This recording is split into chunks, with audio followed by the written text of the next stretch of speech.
আসসালামু আলাইকুম, স্বাগত জানাচ্ছি আমার দেশ মিড ডে নিউজে। সঙ্গে আছি আমি তামিম হাসান রূপা। শুরুতেই শিরোনাম। খালেদা জিয়ার নিরাপত্তার দায়িত্ব নিয়েছে এসএসএফ ও পিজিআর। মার্কিন সংস্থার জরিপ, বিএনপি জামাতের ভোটের ব্যবধান 4%। ডক্টর ইউনূসের প্রতি সন্তুষ্ট দেশের 69% মানুষ। পদত্যাগ করছেন উপদেষ্টা আসিফ, এখনো অনিশ্চিত মাহফুজ আলম। মাদারীপুরের শিবচরে বাস ট্রাক সংঘর্ষ, নিহত 3। কঠোর নিষেধাজ্ঞার মধ্যে পাকিস্তানের বিক্ষোভে ঘোষণা ইমরান সমর্থকদের। সাধারণ ক্ষমার নিশ্চয়তায় দেশ ছাড়তে রাজি ভেনেজুয়েলার প্রেসিডেন্ট। এতক্ষণ দেখছিলেন শিরোনাম, এবার বিস্তারিত। খালেদা জিয়াকে রাষ্ট্রের অতি গুরুত্বপূর্ণ ব্যক্তি ঘোষণা করেছে উপদেষ্টা পরিষদ। এরপরই আজ দুপুর 1:30টা থেকে খালেদা জিয়ার নিরাপত্তার দায়িত্ব নিয়েছে এসএসএফ ও পিজিআর। আজ সকালে পরিষদের জরুরি বৈঠকে খালেদা জিয়াকে ভিভিআইপি ঘোষণা করা হয়। বৈঠক শেষে উপদেষ্টা ওয়াহিদুদ্দিন মাহমুদ সাংবাদিকদের ব্রিফ করেন। আজ মাননীয় প্রধান উপদেষ্টার সভাপতিত্বে রাষ্ট্রীয় অতিথি ভবন যমুনায় উপদেষ্টা পরিষদের একটি বিশেষ বৈঠক অনুষ্ঠিত হয়েছে। এই সভায় 3 বারের সাবেক প্রধানমন্ত্রী, সাবেক রাষ্ট্রপতির স্ত্রী ও বিএনপির চেয়ারপারসন বেগম খালেদা জিয়ার আশু রোগ মুক্তি কামনা করে দোয়া ও প্রার্থনা করা হয় এবং জাতির কাছে তার জন্য দোয়া ও প্রার্থনার আহ্বান জানানো হয়। সভায় বেগম খালেদা জিয়ার বর্তমান শারীরিক অবস্থা বিবেচনায় হাসপাতালে তার নির্বিঘ্ন চিকিৎসা, প্রয়োজনে উন্নত চিকিৎসার জন্য বিদেশে নিয়ে যাওয়ার পরিকল্পনা, তার নিরাপত্তা ও যাতায়াতের সুবিধা এবং উচ্চ মর্যাদা বিবেচনায় তাকে রাষ্ট্রের অতি গুরুত্বপূর্ণ ব্যক্তি ভিভিআইপি ঘোষণা করার সিদ্ধান্ত নেওয়া হয়। এই সিদ্ধান্ত অবিলম্বে কার্যকরের জন্য সংশ্লিষ্ট সকল সংস্থাকে নির্দেশনা প্রদান করা হয়। বিএনপি চেয়ারপারসন বেগম খালেদা জিয়া সংকটময় মুহূর্ত পার করছেন। আজ দুপুর 12:30টায় দলের পক্ষে ব্রিফিংয়ে স্থায়ী কমিটির সদস্য ও চিকিৎসক ডাক্তার AZM জাহিদ হোসেন সাংবাদিকদের একথা জানিয়েছেন। এভারকেয়ার হাসপাতালের সামনে আয়োজিত 5-6 মিনিটের ব্রিফিংয়ে তিনি এ অবস্থায় বেগম জিয়ার জন্য দেশবাসীর কাছে দোয়া চান। ডাক্তার জাহিদ জানান, দেশ বিদেশের চিকিৎসকরা খালেদা জিয়ার চিকিৎসায় নিয়োজিত আছেন। আজও লন্ডন থেকে নতুন চিকিৎসক আসবেন। খালেদা জিয়ার স্বাস্থ্য নিয়ে কোনো ধরনের গুজবে কান না দিয়ে সর্বোচ্চ সংযম প্রদর্শন ও দোয়া করার অনুরোধ করেন তিনি। যদিও ব্রিফিংয়ের এক পর্যায়ে ডাক্তার জাহিদ নিজের আবেগ ধরে রাখতে না পেরে কান্নাজয়িত কণ্ঠে বলেন, সাংবাদিকরা দীর্ঘ 6 বছর সহযোগিতা করেছেন, এই সহযোগিতা অব্যাহত রাখার অনুরোধ করেন তিনি। বিএনপির ভারপ্রাপ্ত চেয়ারপারসন তারেক রহমান নিয়মিত বেগম জিয়ার স্বাস্থ্যের খোঁজখবর রাখছেন বলেও জানান তিনি।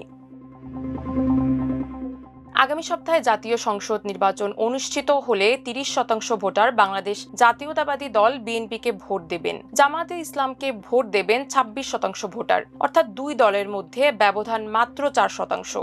একই সাথে প্রধান উপদেষ্টা ডক্টর মোহাম্মদ ইউনূস এবং অন্তর্বর্তী সরকারের প্রতি দেশের 70% মানুষ সন্তুষ্ট বলে আস্থা প্রকাশ করেছেন।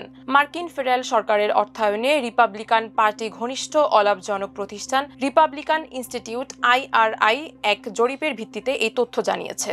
IRI এর centre for insights in survey রিসার্চের পক্ষে জরিপটি পরিচালনা করছে একটি স্থানীয় গবেষণা প্রতিষ্ঠান। 2025 সালের 13 সেপ্টেম্বর থেকে 12 অক্টোবর পর্যন্ত তথ্য সংগ্রহ করা হয়। সাক্ষাৎকার নেওয়া হয় CAPI পদ্ধতিতে সরাসরি উপস্থিত হয়ে। এই জরিপে 4985 জনের সাক্ষাৎকার নেওয়া হয়, যাদের বয়স 18 বছর বা তার বেশি।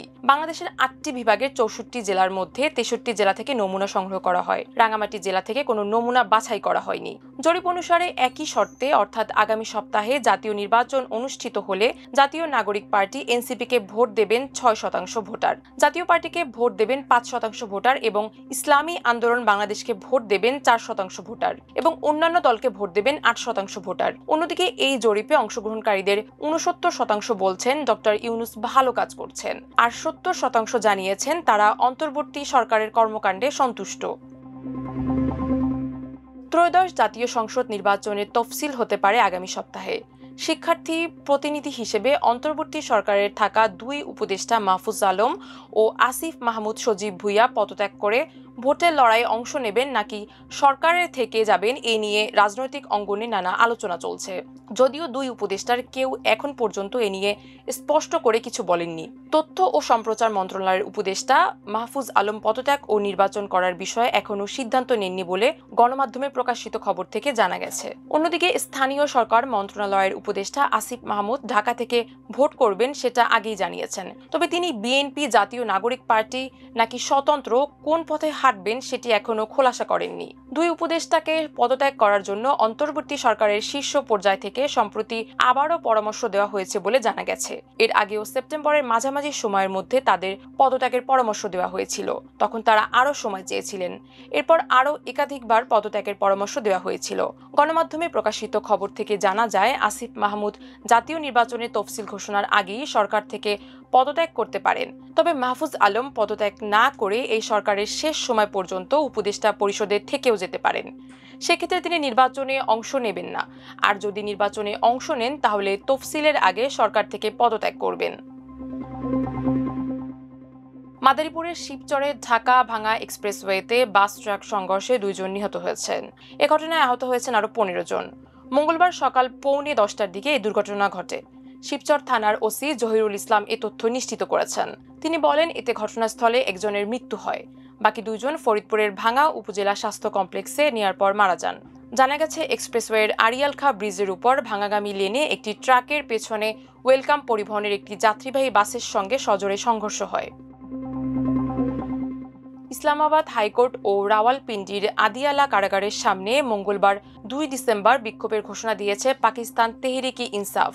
দলটি জানিয়েছে, পার্টির কারাবন্দী প্রতিষ্ঠাতা চেয়ারম্যান ইমরান খানকে না দেখতে পাওয়ায় ও পরিবারসহ কোনো নেতাকে তার সঙ্গে সাক্ষাৎ করতে না দেয়ায় এই কর্মসূচি ঘোষণা করা হয়েছে।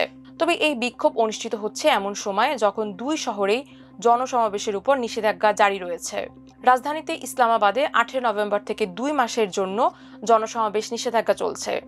রাওয়ালপিন্ডি জেলা প্রশাসনও সোমবার 1 ডিসেম্বর 3 দিনের জন্য একই ধরনের নিষেধাজ্ঞা জারি করেছে। পিটিআই নেতা আসাদ কায়সার জানান, জাতীয় সংসদ ও সিনেট 2 কক্ষের বিরোধী দলীয় এমপিরা প্রথমে ইসলামাবাদ হাইকোর্টের সামনে বিক্ষোভ করবেন। এরপর সেখান থেকে আদিয়ালা কারাগারের দিকে বিক্ষোভ মিছিল যাবে। আসাদ কায়সার জানান, বিক্ষোভের সিদ্ধান্ত নেওয়া হয়েছে কারণ হাইকোর্ট তাদের আদেশ বাস্তবায়ন করাতে ব্যর্থ হয়েছেন ও আদিয়ালা কারাগার কর্তৃপক্ষ আদালতের নির্দেশ মানতে রাজি নয়। গত সপ্তাহে খাইবার পাখতুনখোয়ার মুখ্যমন্ত্রী টানা 8মবারের মতো ইমরান খানের সঙ্গে সাক্ষাৎ করতে না পেরে কারাগারের সামনে অনশন ও ধর্মঘট করেছিলেন। একইভাবে ইমরান খানের পরিবারও কয়েক সপ্তাহ ধরে তার সঙ্গে দেখা করতে পারছেন না। এ নিয়ে তার শারীরিক অবস্থা নিয়ে নানা গুঞ্জন উদ্বেগ তৈরি করলেও সরকার ও পিটিআই উভয় পক্ষই বলেছে, ইমরান খানের শারীরিক অবস্থা ভালো আছে। ভেনেজুয়েলার প্রেসিডেন্ট নিকোলাস মাদুরোর সঙ্গে গত 21 নভেম্বর টেলিফোনে কথা বলেন যুক্তরাষ্ট্রের প্রেসিডেন্ট ডোনাল্ড ট্রাম্প। ওই সময় তাকে ক্ষমতা ছেড়ে নিজ দেশ থেকে চলে যাওয়ার জন্য বলেছেন ট্রাম্প। এক্ষেত্রে যুক্তরাষ্ট্র তাকে নিরাপত্তার নিশ্চয়তা দেবে বলে উল্লেখ করেন মার্কিন প্রেসিডেন্ট। বার্তা সংস্থা রয়টার্স মঙ্গলবার এক প্রতিবেদনে জানিয়েছে, ট্রাম্প ও মাদুরোর মধ্যে খুব কম সময় কথা হয়েছে। ওই সময় ট্রাম্পের কাছে মাদুরো বিভিন্ন দাবি দাওয়া জানান, তবে ট্রাম্প তার বেশিরভাগই প্রত্যাখ্যান করেছেন। রয়টার্সকে একাধিক সূত্র জানিয়েছেন, মাদুরো বলেছেন যদি তাকে ও তার পরিবারের সদস্যদের সাধারণ ক্ষমা ঘোষণা করা হয় তাহলে তিনি দেশ ছাড়তে রাজি আছেন। সাধারণ ক্ষমার মধ্যে রয়েছে তার উপর আরোপিত যুক্তরাষ্ট্রের সব নিষেধাজ্ঞা, আন্তর্জাতিক অপরাধ আদালতে চলা মামলা। এছাড়া ভেনেজুয়েলার আরও 100 কর্মকর্তার উপর থেকেও নিষেধাজ্ঞা প্রত্যাহারের দাবি জানিয়েছেন মাদুরো, যাদের বেশিরভাগের বিরুদ্ধে মানবাধিকার লঙ্ঘন, মাদক চোরাচালান অথবা দুর্নীতির অভিযোগ রয়েছে। ট্রাম্প তার বেশিরভাগ দাবি প্রত্যাখ্যান করে বলেছেন তার হাতে 1 সপ্তাহ সময় আছে। এর মধ্যে পরিবার নিয়ে নিজের পছন্দের গন্তব্যে যেতে পারবেন তিনি। এই 1 সপ্তাহের আলটিমেটাম গত শুক্রবার শেষ হয়। এরপর শনিবার ট্রাম্প অবৈধভাবে ভেনেজুয়েলার আকাশসীমা বন্ধের ঘোষণা দেন বলে জানিয়েছে 2টি সূত্র। এই ছিল আমাদের আজকের মিড ডে নিউজের আয়োজন। সবাই সুস্থ থাকুন, ভালো থাকুন, আমার দেশের সঙ্গে থাকুন। ধন্যবাদ সবাইকে।